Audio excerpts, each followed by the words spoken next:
Why would the farmer put the plow in the ground in the spring if he couldn't see the vision of the harvest when the summer is finished?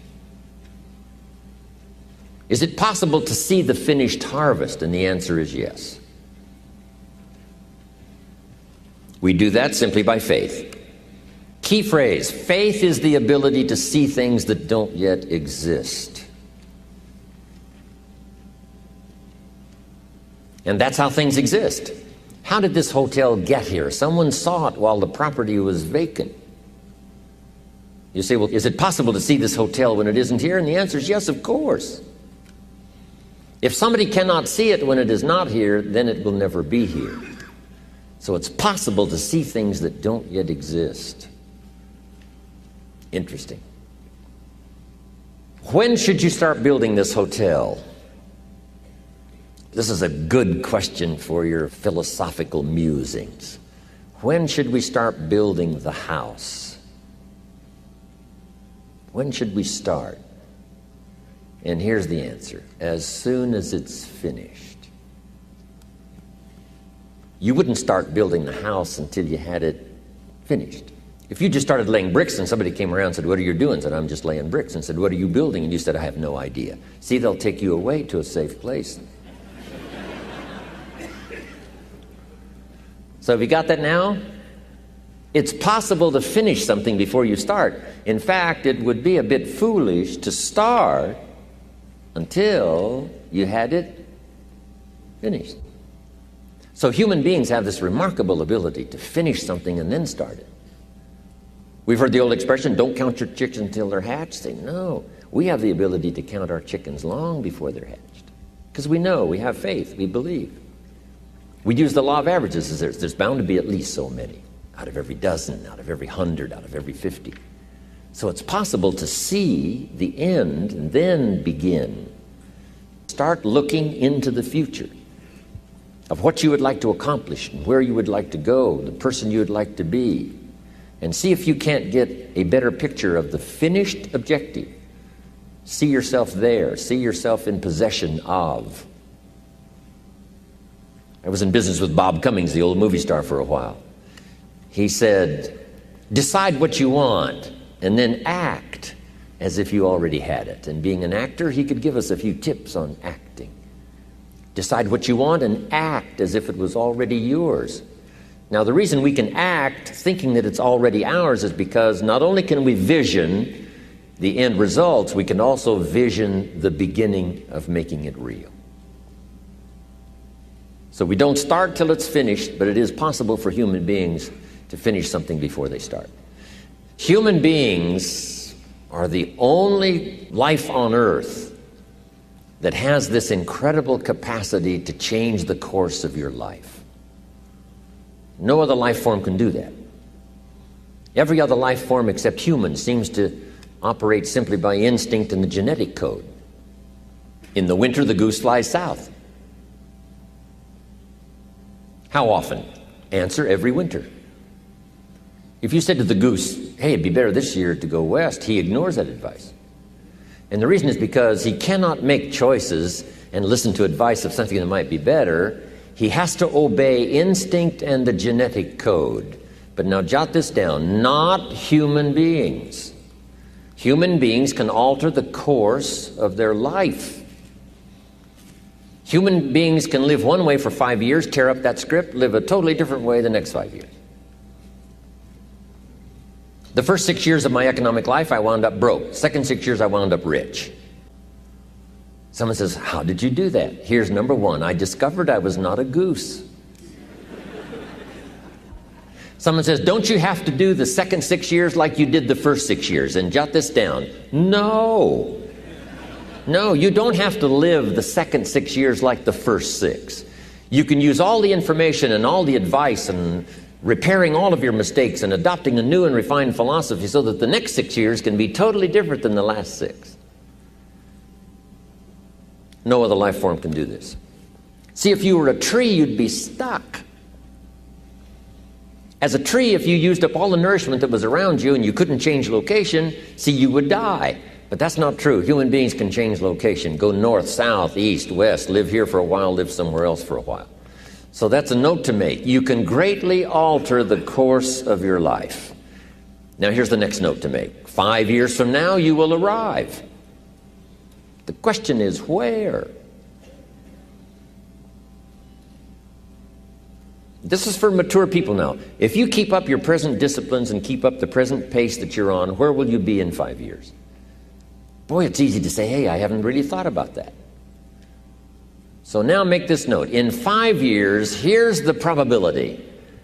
You will either arrive at a well-designed destination or an undesigned destination.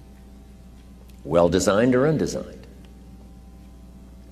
And I promise you, 5 years from now, you really don't want to arrive at an undesigned destination. Because you may very well wind up wearing what you don't want to wear, driving what you don't want to drive, living where you don't want to live, maybe doing what you don't want to do. Simply because you didn't design a better destination. Key phrase, up front, the decisions are easy. Now, sometimes after we've lived a few years, now to repair our mistakes and get back on track seems like a tough job. If you've messed up your health for 10 years, I'm telling you, it takes more than 10 days to get it back. But here's the key, and it's so exciting to talk to the teenagers. Make the note, if you start early, the fortune belongs to you. If you start early. All fortunes that are available to humans, if you start early, the promise looms large and the odds are heavy in your favor. Now, yes, it's possible to do some radical things starting late and still arrive with some good treasures and some good things. But when you haven't got that much time left, now sometimes the decision has to be so drastic people are not willing to make it and they're too tired and too weary and too ill. And say, look, I don't have much time left. It's not going to happen for me anyway. It's easy to take that attitude. But everyone here, we've got the time over the next 10 years. We've got the time the next 20 years. We've got the time the next 30 years to make some repair now in our errors of the past and set up some new disciplines. And I'm telling you, that's going to change everything. So, 5 years from now, I wish for you to arrive at a well-designed place. A place of productivity, a place that'll make you feel good about yourself, a place that'll give you honor and respect, a place that'll give you influence to touch other people 5 years from now that you couldn't do today. Where will you be in 5 years? Key phrase, we go the direction we face. We go the direction we face. If you start designing something at the end of this direction, sure enough, you will start going the direction you face. And we face the direction we design.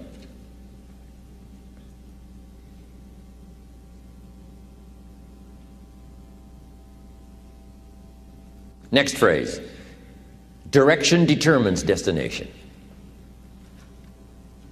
Destination is not determined by hope. It's not determined by wish. Destination is determined by direction.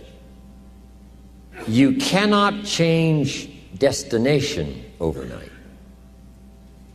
You cannot change destination overnight. Which means you can't arrive at a 5 years from now place tomorrow. But here's what you can change today and overnight. You can change direction. And it is so fascinating what a little small change of direction will do. Let's say that you're here and you're headed this way. And 5 years from now, you'll wind up here. But here's how we individually can arrive at a new destination. Maybe right now by discipline or lack of discipline or direction, you're headed this way. But it wouldn't take much to change direction and head this way. So that in 5 years, you wind up here instead of here. And the difference now of getting off this track and getting on this track is not much. A few decisions in discipline, a few decisions in learning, a few decisions in change of behavior, change of habit, a few decisions in setting goals that you've sort of let drift before. Like I did at age 25, didn't have a list. I immediately started to change that. And I immediately started to change my direction so that very quickly I started heading this direction. In less than 7 years, I was a millionaire. And that was just my economics. And sure enough, when I met my mentor, I was headed this way. And here's where I would have been in 5 or 6 years. Maybe okay. You know, my kids probably wouldn't have been starving. And maybe, you know, we got clothes to wear and a place to live. But the joy of productivity and the joy of becoming valuable to the marketplace and more valuable to my family and valuable to my friends in my inner circle, all of that probably would have escaped me if I would have kept going this way. But I am so thankful for the circumstances and whatever else arranged it for me. Some things are arranged, we don't even know how they've occurred. For you to be here, do you imagine the chain of circumstances that caused you to be able to sit in this auditorium today? It's amazing. This had to happen, and this had to happen, and this door had to close, and this door had to open. And all of those things, for me to be here, for you to be here, I just didn't drop out of the sky, right? And you arrived here from all kinds of directions. Here we are. And so we just say, wow, part of that's a mystery, and we let it be a mystery. We don't even try to figure it out. We just say, wow, it's incredible. But now that we're here, how could we collectively and individually affect each other's lives? It's by doing just what we've done: study, learn, teach, shake hands, trade stories, and do all the stuff. So that we can help other people as well as ourselves to make that small journey to a new direction. So jot that down. It's only a small journey to a new direction. Guess how quickly you can change your health? By starting to eat an apple a day. Mama said an apple a day keeps the doctor away. Let's say you've been ill long enough and you've had health problems long enough, and you say, that's it. That's over. I'm going to now start a program. You don't have to really revolutionize your whole health life. Just start with an apple a day. You say, well, is it that simple to change your health life? And the answer is yes. The key is just to start.